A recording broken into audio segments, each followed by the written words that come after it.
හරලම අදත් ඔන්න ඔයගොල්ලෝ හොඳ ගානක් එක්ක තමයි මේ සම්බන්ධ වෙන්නේ හදන්න. ඉතින් ඔයගොල්ලෝ වීඩියෝ මුලින්ම දකින්න ඇති මේ ගාන මොකක්ද තිබ්බේ.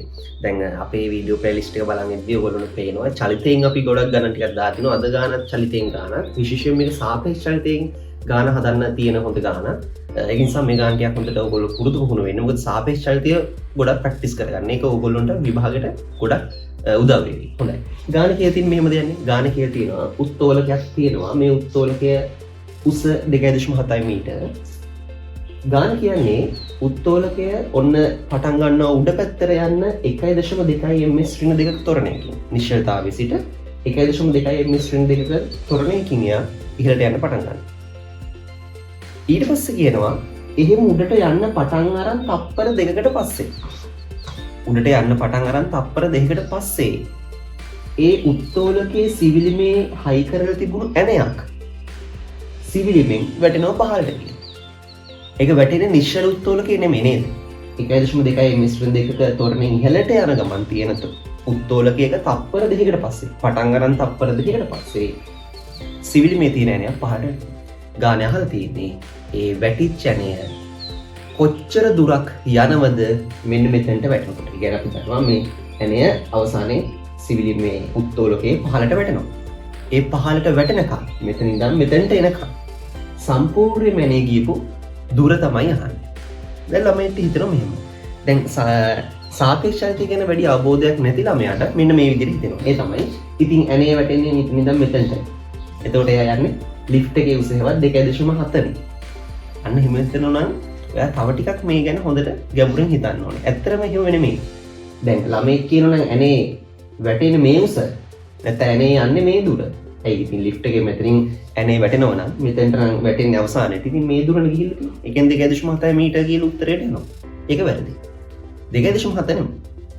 එහෙනම් අපි මේක බලමු මේකෙන් මොකද්ද වෙන්නේ කියලා. දැන් ළමයි මෙහෙම හිතන්නකෝ.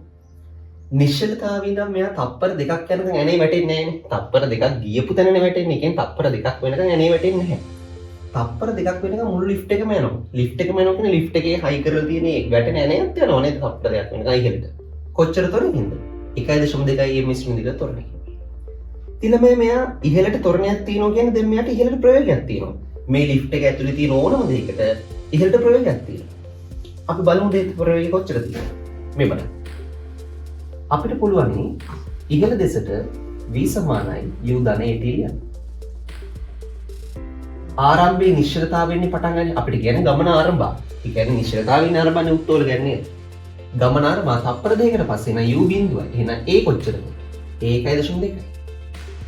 1.2ක ත්වරණයකින් තප්පර දෙකක් යන වස්තුවකට හම්බ වෙන ප්‍රවේගය කොච්චරද ඉහළට සුළු කරන්න මෙතන 2.4යි. a කියන ළමයි ඇණය වැටෙනකොට ඇනේ තප්පර දෙකකට පස්සේ සිවිලිමෙන් වැටෙනකොට එයාට ඉහළට ප්‍රවේගයක් තියෙනවා 2.4ක. එහෙනම් මේ බලන්න මම මෙතනට ගණන් ඇනේ වෙනවා. අපි හිතනවා නම් මේ ඇනේ කෙලින්ම පහළට වැටෙන්නේ කියලා අන්න එතන වැරද්දක් දැම්මේ. ඒ කියන්නේ මේ උත්තෝලකයට එළියෙන් ඉඳන් එක්කෙනෙක් බලන් ඉන්නවා. ඔන්න උත්තෝලකයට එළියෙන් ඉඳන් එක්කෙනෙක් ඇනේ දිහා බලන් ඉන්නවා. එයාට පේනවා තප්පර දෙකකට පස්සේ ඇනේට සහ මේ උත්තෝලකයේ තියෙන ඕනම වස්තුවකට තප්පර දෙකකට පස්සේ ඉහළට හම්බ වෙලා තියෙනවා 2.4ක ප්‍රවේගය. එහෙනම් එයා කෙලින්ම පහළට වැටෙන්නේ නැහැ නම. එයාගේ ප්‍රවේගය තියෙන ඉහළට. එහෙනම් එයා මුලින්ම ඉහළ යනවා. එහෙනම් මෙයා ගමන් පතේ මොකක් වෙන්නවද? එළියෙන් බලන් ඉන්න කෙනාට පේන්නේ මෙයා මෙන්න මෙහෙම ඉහළ ගිහිල්ලා පහළ වැටෙන චලිතය. හරිද? අපි පතේ ගැන ඕන්න දැම්ම නොහිතනමුකෝ. මට කියන්න ඕනුනේ මෙයාට තප්පර දෙකක් ගිය තැන 2.4ක ප්‍රවේගයක් ඉහළට තියෙන. ඔන්න ඒක අපි මාක් කරගත්ත මෙතන. දැන් අපි බලමු මේ ඇණය මෙතන ඉඳන් පහළට වැටෙද්දි ළමයි ලිෆ්ට් එක නිකන් තියන්නේ නේද? ඇණය පහළට වැටෙනකොට ලිෆ්ට් එකක් උඩට එනවා. අපි බලමු ඇණය මෙතන ඉඳන් පහළට වැටෙනකන් කොච්චර වෙලාවක් යනවද? ඇණය මෙතන ඉඳන් පහළට වැටෙනකන් කොච්චර වෙලාවක් යනවද කියලා.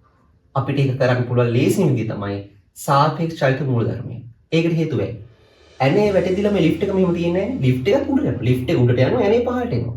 එතකොට දෙන්නම චලිත වෙනවා.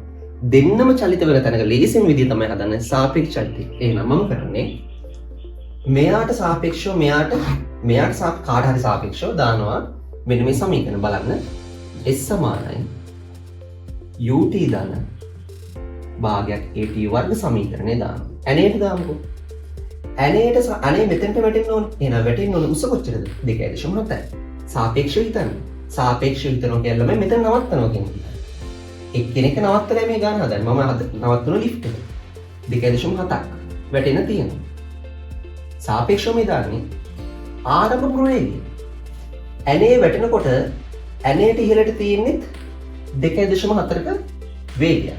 ඉතින් මම කිව්වනේ ඇනේ විතරක් නෙවෙයි ලිෆ්ට් එකේ ඕන තැනකට තියෙන මේ ප්‍රවේගය තමයි. එහෙනම් ළමයි ලිෆ්ට් එකට සහ ඇනේට දෙකටම එකම දිශාවට එකම ප්‍රවේගය තියෙන නිසා සාපේක්ෂ ප්‍රවේගය කොච්චරද? බිඳුව.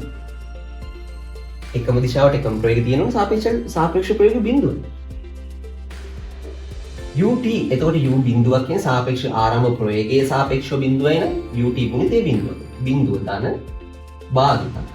ඔන්න ළමයි දැන් තමයි ප්‍රශ්නේ එන්නේ. දැන් මේ සමීකරණ දාන සියල්ල සාපේක්ෂයි. එහෙනම් තොරණේ දාන්නත් ඕනේ සාපේක්ෂ තොරණේ. දැන් හොඳට හදන්න. මෙන්න නැවතත් ලිෆ්ට් එක. ලිෆ්ට් එක ඉහළට යන්නේ ළමයි 1.2ක තොරණකින්. ඇනේ දැන් නිදහසේ වැටෙන්න පටන් ගන්නවා. ඇනේ දැන් සිවිලිමේ නෑ. ඇනේ දැන් සිවිලිමේ නිදහස් වෙලා. එයා එහෙනම් වැටෙන මොකෙන්ද? එයා වැටෙන වෘත්තජ තොරණේ. එයා සිවිලිමට සම්බන්ධ නෑනේ. සිවිලිමට සම්බන්ධයි නම් තමයි තාමත් ඇනේ 1.2කින් උඩට යන්නේ තොරණේ. එහෙම නෑ. ලිෆ්ට් එක උඩට යද්දී 1.2කින් තොරණකින් ඇනේ දැන් වැටෙන්නේ. ඇනේ වැටෙනවනේ. වැටෙන්නේ 10යි ms2 කියන වෘත්තජ තොරණේ. සාපේක්ෂ තොරණේ කොච්චරද දැන් එහෙනම් අපිට හොයන්න පුළුවන් කොහොමද? මම මීට ඉස්සෙල්ලා ගානක් කියලා දුන්නා. සාපේක්ෂ ප්‍රවේගය හොයන ගානකදී කිව්වා දෙදිශාවට නම් තියෙන්නේ එකතු කරන්න. ප්‍රතිවිරුද්ධ දෙදිශාවට නම් තියෙන්නේ එකතු කරන්න. එතකොට සාපේක්ෂ තොරණේ ලේසියෙන්ම ගත හැකියි. ඒවා ලේසියෙන් ගන්න පුළුවන් විදි. ප්‍රකාශන ලියලා ඉන්න ඕනේ. එකම දිශාවට නම් අඩු කරන්න, ප්‍රතිවිරුද්ධ දිශාවට නම් එකතු කරන්න. එහෙනම් මේක ප්‍රතිවිරුද්ධ දිශා සාපේක්ෂ තොරණ යන්නේ කොහොමද? 10ට එකතු කරන්න 1.2. කීයද 10ට 1.2 එකතු කරන්න? 11.2. 11.2. ඔන්න සාපේක්ෂ තොරණ. ළමයි මෙන්න මේවා හොඳට ප්‍රැක්ටිස් කරන්න. මෙන්න මේ 11.2 ආපු ගැන හොඳට හිතන්න මොකක්ද වෙන්නේ. වතාවක් මට අවශ්‍ය තියෙන කාලය තමයි. T1. මට අවශ්‍ය වෙන කාලය තමයි. ළමයි මේක සුළු කරලා බලන්න. T වලට ආසන්න වෙනවා 0.7 තප්පර වගේ. 0.7 තප්පර එනවා මේක සුළු කරා. එහෙනම් මේ මුළු ඇණයට ලිෆ්ට් එකේ මෙතන වදින කොච්චර වෙලාවක් තියෙනවද? 0.7යි. එතකොට ළමයි මෙහෙම දෙයක් තියෙනවා. දැන් විභාගෙදී මෙන්න මෙතෙන්ට අහන්න පුළුවන්. විභාගෙදී අහන්න පුළුවන් ඇනේ මෙතනින් මෙතෙන්ට වැටෙන්න කොච්චර වෙලාවක් යනවද? ගාන ලේසි කරලා. අපි වගේ දුරට අරන් යනතු මගින් නවත්තන විදිහට ගාන අහන්න පුළුවන්. මෙන්න බලන්න. දැකද? එක සමීකරණය දාන්න. මේක ළමයි සාපේක්ෂ චලිතයෙන් හදන්න තු වෙන විදිහකට හදන්න ගියොත් ගොඩාක් වෙලා යනවා. බලන්න. තප්පර 5ක් යන කලින් ටස් ගාලා මේක හදලා දාන්න පුළුවන්. හරිද? රයිට්. එහෙනම් මෙයාට තප්පර 0.7ක් යනවා මෙතන ඉඳන් මෙතනට. ළමයි මම ඊළඟට තව දෙයක් හොයනවා. මම ඇනේට දානවා දැන් ඉහළට සමීකරණයක්. ඉහළ පැත්තට දැන් ඔය දානවා මේ බලන්න. මම මුලින් කිව්වා 2.0 දැන් හොඳට දැන් මුල ඔළුවේදී මේ කතාව දැන් තේරෙන්න ඕනේ. 2.4ක ප්‍රවේගයක් ඉහළට තියෙද්දි එහෙනම් අංකය කියා ඉහළට යනවා. දැන් අපෙන් අහන්නේ මේ තප්පර 0.7ක් ඇතුලේ මේක මෙතන වදිනවනේ. ඒ තප්පර 0.7 ඇතුලේ කොච්චර දුරක් මෙයා ගිහිල්ලා එනවද? ඉහළට දානවම S සමානයි ut ධන භාගයක් at වතා. මම බලනවා මෙයා උඩ පැත්තට මේ තප්පර 0.7 ඇතුලේ කොච්චර කරනවද බලන්න. S u කොච්චරද? මේ බලන්න. ආරම්භයේ මෙයා ප්‍රවේගය 2.4යි. මේක දාන සාපේක්ෂව නෙමෙයි. මේක දැන් කෙලීම පොළොට සාපේක්ෂව මේ සමීකරණ ගන්න. මේක ගත්ත යනවා. ඇයි මම දැන් හොයාගෙන ඉවරනේ. ඇනේ මෙච්චර වෙලාවක් ඇතුලේ තියෙනවා. ඇනේට මෙච්චර ආරම්භ ප්‍රවේගයක් තියෙනවා කියලා හොයන්න ඉවරයි. දැන් ඉතින් සාපේක්ෂතාවය දාන්න වශයෙන් නිකන් අපිට එළිය නම් මේක දිහා බලාගෙන දාන්න පුළුවන්. 2.4 වතාවක් t කොච්චර කාලයක්ද? තප්පර 0.7ක්. සමීකරණ ඉහළට නිසා ඍණ භාගයක් වැටෙන්නේ ඇනේ ගුරුත්ව චතුරණේ 10යි. කාලය තප්පර 0.7 හැබැයි යාගේ වර්ගය. ළමයි මේක සුළු කරොත් මම සුළු කරලා තියාගත්තා. මම ඔයගොල්ලන්ට කියන සුළු කරලා එන උත්තරය මෙතන සුළු කරාම එනවා 1.68ක් ඍණ මේ කෑලි සුළු කරා භාගයට කපන්න පුළුවන් 10 5යි 0.7 වර්ගයේ 0.49 එහෙම සුළු කරලා ගත්තම මෙතනට එනවා 2.45. මේක සුළු කරන්න උත්තරේ එනවා ඍණ 0.77. ඔන්න දැන් ප්‍රශ්නයක්. දැන් ප්‍රශ්නයක් කියනවා. ඒ ප්‍රශ්නේ මොකක්ද? සමීකරණය දාන්නේ ඉහළට උත්තරේ නිරිනාගේ. ඒකේ අදහස මොකක්ද? ඒකේ අදහස් තමයි ඍණාගයකින් එනවා කියන්නේ සමීකරණය දාන දිශාවට විරුද්ධ දිශාවටයි මේක වෙලා තියෙන්නේ. මේ අවසාන ඒ කියන්නේ ඇණය මේ තප්පර 0.7 කාලය තුල ඇණය සිදු කළ විස්ථාපනය දුර නෙමෙයි නම. විස්ථාපනය කියන්නේ ආරම්භයේ සහ අවසානයේ අතර දුර. විස්ථාපනය පහළ දිශාවට 0.7 කියලා මේ කියන්නේ. එහෙනම් මේක හොඳට තේරුම් ගන්න. මෙන්න ආපහු දැන් පතේ මං අඳින. ඔන්න දැන් පතේ යන්න ගන්න හොඳ අදහසක් තියෙනවා. මේ බලන්න. ආරම්භයේදී මෙයාට 2.0 දැන් එළිනම් බලන කෙනෙක්ට මේ පේන විදිය 2.4 වේගයක් තියෙනවා. එළිනම් බලන කෙනාට පේනවා ඉහළට ආරම්භක ප්‍රවේගයක් තියෙන හින්දා උඩ පැත්තට මෙයා මෙහෙම උඩට යනවා. ඒ වගේම ආපහු පහළට ලිෆ්ට් එකේ මෙතන වදිනවා පහළට. කො අවසානයේ දැන් ඔයාලට තේරුණා මේක පහළට යනවා කියලා නේද? මේ ඍණ උත්තරයක් එනවා කියන්නේ පහළට යනවා. නැත්නම් කෙනෙක් හිතේ ඔක මෙහෙම වැටිලා මෙතනින් නවතින්න බැරිද? මෙන්න මේ මට්ටමේම මේ මට්ටමට එනකොටම මෙතන වදින්න නැතිද? නෑ ළමයි. මේ බලන්න. ඍණ 0.77 ඉන්නේ එයා පහළට දීපු නිසා. එහෙනම් විස්ථාපනය කියන්නේ ආරම්භයේ සහ අවසානය අතර. එහෙනම් මෙන්න මේ ගැප් එක නේද බලන්න ඔය 0.77 කියලා වෙල් තියෙන්නේ. මේ ගැප් එක නේද? පහළට ගිය දුර නේද 0.77. එහෙනම් අපෙන් අහලා තියෙන්නේ ඇනේ ගිහු මුළු දුර.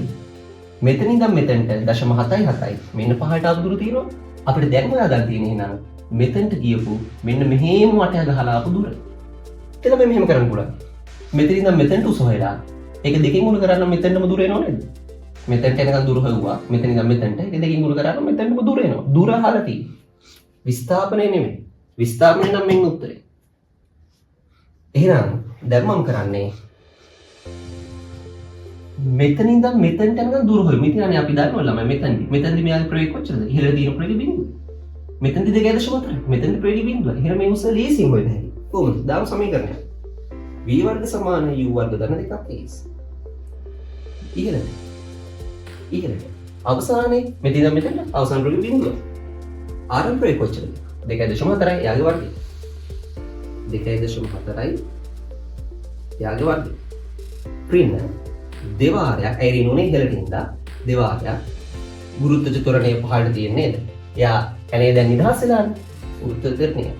ඊ අනුස හේවත් s තමයි ඕනේ. මෙතන සුළු පොඩ්ඩක් ඉඩ ප්‍රශ්න තියෙනවා බලා ගන්න හොඳට. එතකොට දෙවාරයක් 10 s කියන්නේ 20යි නේ. එහෙනම් මේ පැත්තේ සමාන ලකුණ මේ පැත්තට ගියමු. 20යි s සමානයි 2.4 වර්ගය. 2.4 වර්ගය අපිට ගන්න පුළුවන් කොහොමද? මම මෙහෙම කියනවා. මම 2.4 වර්ගය එහෙම කියනවා. හරි. එහෙනම් ඉහළට ගියපු s එක. ඒ කියන්නේ මෙන්න මේ ප්‍රමාණය. මෙන්න මේ ප්‍රමාණය. අපිට ගත හැකියි. 2.4 වර්ගය බෙදීම 20 කියලා. එහෙනම් මේ ප්‍රමාණය 2.4 වර්ගය බෙදීම 20. ඒක නේද? ඒ තව ප්‍රශ්නයක් තියෙනවා. එහෙනම් අපින් අහන්නේ මුළු දුරනේ. මුළු දුර d ගමු. d total එක සමාන වෙන්න ඕනේ. මෙතන ඉඳන් මෙතනට තමයි මම ඔය යන්නේ. ඒ තමයි ඇනේ යන්නේ මෙතන ඉඳන් මෙතන ගිහලා ආපහු එතන ඉඳන් ආපහු මෙතනට. ඒ කියන්නේ මේ වගේ කෑලි දෙකක්. එක කෑල්ල දෙක කෑලි. එහෙනම් සම්පූර්ණ දුර කියන්නේ මෙතන ඉඳන් මෙතනට දුර, මෙතන ඉඳන් මෙතනට දුර, මෙතන ඉඳන් මෙතනට. එහෙනම් හරි දේශ. මේ තියෙන මොකද්ද? මෙතන ඉඳන් උඩට. එහෙනම් ඒ වගේම දෙකක්.